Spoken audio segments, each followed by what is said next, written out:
Hulikam sa Barangay Kalsada sa Ligao, Albay. Makikitang binabagtas ng dalawang kotse ang magkabilang direksyon ng highway. Biglang kumabig sa kabilang lane ang isang kotse. Nagpreno naman ang kotse na nasa tamang lane pero nabangga pa rin ng nag-overtake na kotse. Ligtas naman ang mga sakay ng parehong sasakyan dahil sa mga airbag. Nagkaayos na rin ang dalawang panig. Ito ang GMA Regional TV News. Balita sa Luzon mula sa GMA Regional TV, huli po sa akto ang tangkang pagnanakaw sa isang bisikleta sa Mangaldan, Pangasinan. Chris, anong nangyari? Connie, mabuti na lang at nahuli ng isang residente ang sospek kaya hindi tuluyang natangay ang bisikleta. Yan at iba pang mainit na balita hatid ni CJ Torida ng GMA Regional TV. Kita ang lalaking iyan sakay ng kanyang bisikleta sa Mangaldan, Pangasinan sa direksyon na papuntang Dagupan. Maya-maya, nag-U-turn siya para balikan ang isang bahay. Ang pakay pala niya, magnakaw ng bisikleta. Nakita siya ng residenteng si Noel Ferrer. Sabi ko sa kanya, oh bakit yan? Ano yan? Tapos sinakyan, tapos aalis na sana. Kaso nakakandado sa likod. Yung bike. Oo, kaya hindi nakaalis. Saka flat yung bike. Hindi na nagsampa ng reklamo ang may-ari ng bisikleta laban sa lalaki.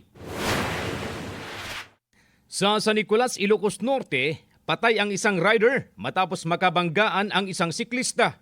Batay sa investigasyon, biglang nang agaw ng linya ang rider ng motorsiklo at nabangga ang nakabisikleta. Sumemplang ang rider na walang helmet at nagtamo ng matinding sugat sa ulo. Napag-alamang nakainom din ang rider. Sugatan naman ang nabangga niyang siklista. Ayon sa pulisya, nagkaayos na ang magkabilang panig.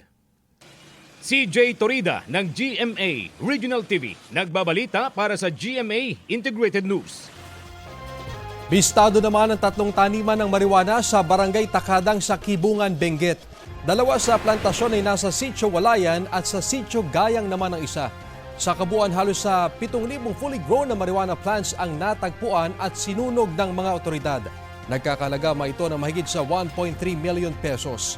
Wala pang naaresto kaugnay sa mga iligal na taniman.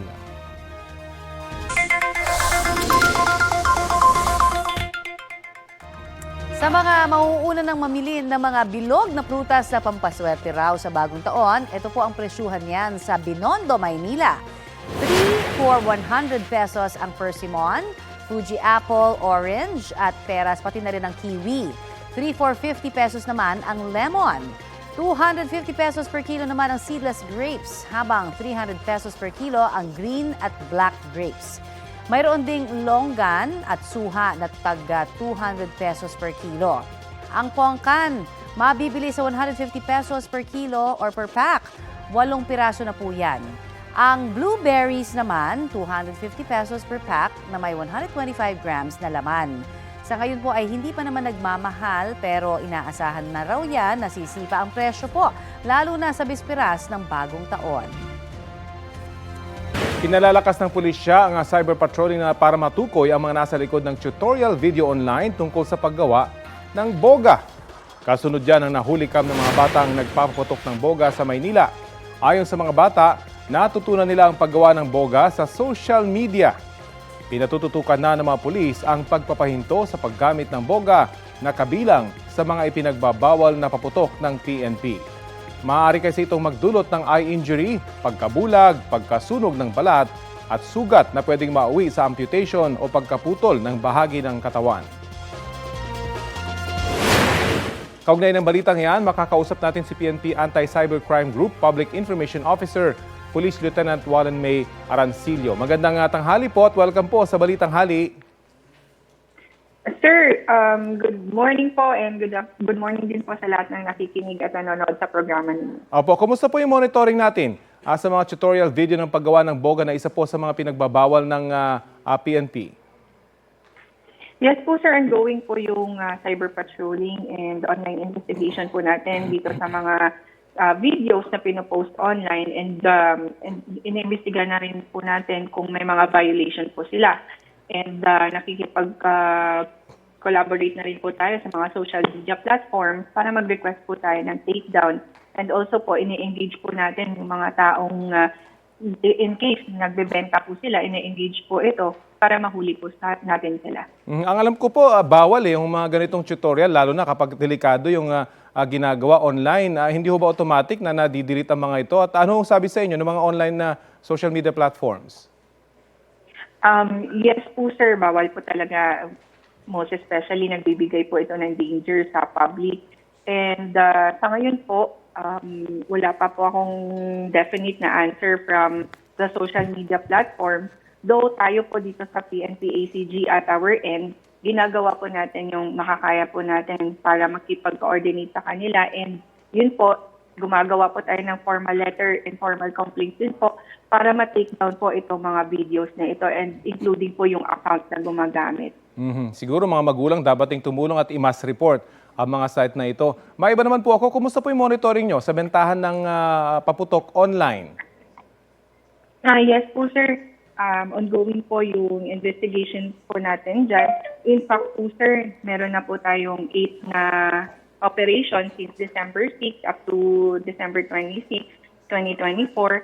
And 10 na po yung na-aresto natin. Also po, naka-confiscate na po tayo ng more than 76,000 po na mga illegal firecrackers. Opo, ang context po of course ito, kahit anong klase ng paputok, bawal ibenta online, hindi ho ba? Kahit yung mga legal, tama ho ba? Yes po sir. May it be legal or illegal na firecrackers po, bawal po ibenta online kasi una po, wala po silang permit from the Bureau of Fire and Protection, also po dun sa LGU mismo. And para sa safety na rin po ng public kasi hindi po natin alam kung saan nila to kinukuha or paano po ito ginawa, yung mga paputok na ito. And also po, sa online selling scam, pwede din pong gawin or gamitin itong means ng mga cyber criminals or scammers para po makapang-scam sa atin ngayong holiday season. Yun po ba nagde-deliver ng mga ito? May pananagutan din kapag alam nila ang dinideliver nila ay mga paputok na binili online? Yes po sir. Kasi po meron pong ordinance na binigay and also sa batas po natin yung proper transportation nitong mga firecrackers. Since po ito po ay nagbibigay talaga ng danger sa bawat tao na humahawak or gumagamit nito. And dun po sa mga nagbibenta online ng mga illegal firecrackers, yung possible violation po nila is yung sa Republic Act 7183, yun pong regulating na pagbebenta, or pag-manufacture and distribute po and paggamit nitong mga firecrackers and other pyrotechnic devices po. So kung yung pagbebenta nila is ginamitan ng ICT or it was done online, mapapasok po ito sa Cybercrime Prevention Act of 2012, meaning mas mabigat po yung magiging parusa kumpara po doon sa traditional na pagbebenta nila. So doble na yung kanilang pananagutan dahil bawal na magbenta online, bawal pa yung kanilang ibinibenta. Yes po sir, tama po yan sir. Under po yan sa Section 6 ng ating batas sa Cybercrime Prevention Act. May possibility po na if they will be found guilty, magiging 6 years and 1 day to 12 years ang imprisonment po. Yung sa fines, hindi ko lang po sure kung magkano, pero depende din po yan sa gravity of the offense and also po sa appreciation na din po ng court. Sabi po ng Cybercrime Investigation na Coordinating Center, talamak daw yung crypto scam. Ngayon pong holiday season, milyon-milyon na raw po yung natangay pero tila wala pa rin nagsusumbong. Ganito rin ba yung monitoring nyo or konti lang yung nagsusumbong? Sir, sa ngayon po, hindi po ako nakakuha ng exact data regarding sa cryptocurrency scam. Though, gusto ko lang po bigyan ng paalala or information ang public. Yung cryptocurrency po, hindi po yung scam. Cryptocurrency po, pwede po natin gamitin investment.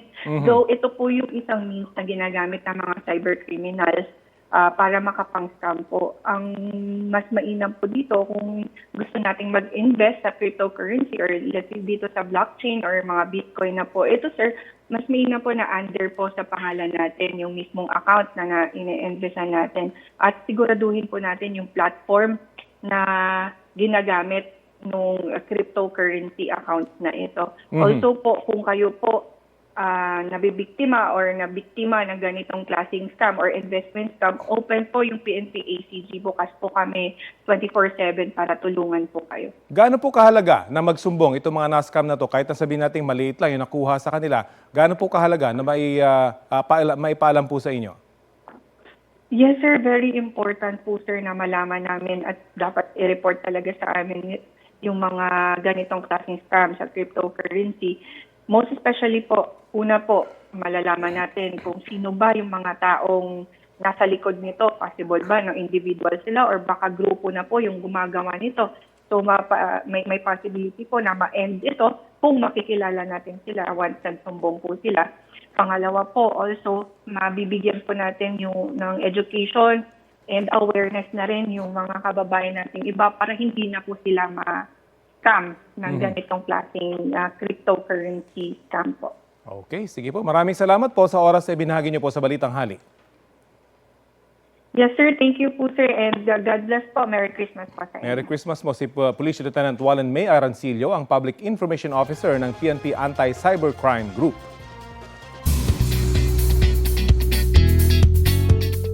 Pinilahan sa unang araw ng Metro Manila Film Festival 2024 ang kapuso entry na Green Bones.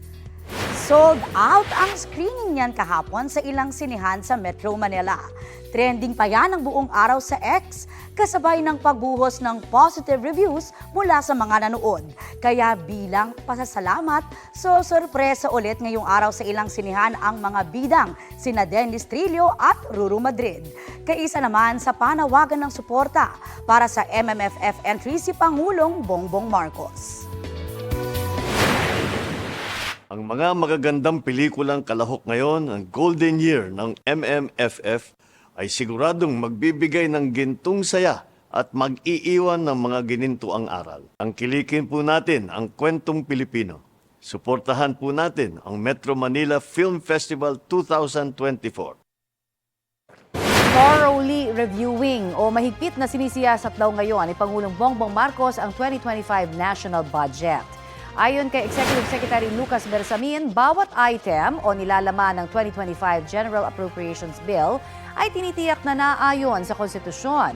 Nasa 6.352 trillion pesos ang inaprubahan ng Kongreso na national budget para sa susunod na taon. Nauna nang sinabi ni Presidential Communications Office Acting Secretary Cesar Chavez na sa December 30 inaasahang mapipirmahan ng Pangulo ang budget. Takaw disgrasya ang mga madudulas na mga kalsada tuwing tag-ulan. Payo ng eksperto, dapat iwasan ang hydroplaning. Kung ano yan, alamin sa Balitang Hatid ni Joseph Moro. Maulang Pasko ang naranasan ng marami, kaya kung hindi traffic sa kalsada dahil kasabay ang mga motoristang umuuwi sa kanilang probinsya, madulas na kalsada na takaw peligro naman ang panganib para sa ilan. Ayon sa isang road safety expert, lalo raw mag-ingat sa pagmamaneho kapag may panakanakang pag-ulan. Kung tawagin sa Tagalog, tikatik. Ayun, mas delikado pa pag ganun, sir. Mas delikado yun kaysa doon sa totally buhos. Yung tikatik, mas mas prone siya. Yung parang mga buha-buhangin na andun pa sa gitna. Mas madulas yun. Isa pang kailangang pag-ingatan na yung hydroplaning, ito yung nawawala na ng kontak ang gulong ng sasakyan. Sa halip ay tila nag-glide na siya sa tubig. Sa pagmamaneho tuwing umuulan, mahalagang bantayan ang bilis ng pagmamaneho. Kung basa ang kalsada, huwag magmotolin. Respetuhin ang mga speed limits. Ang pinaka-manageable dyan is 60, especially if you're in the expressway. Yun ang pinaka-safe kasi mas madali kang magre-react kung whatever hazard na meron sa daan. Bukod dito, siguruduhin din na may sapat na distansya sa sasakyan sa harap. At least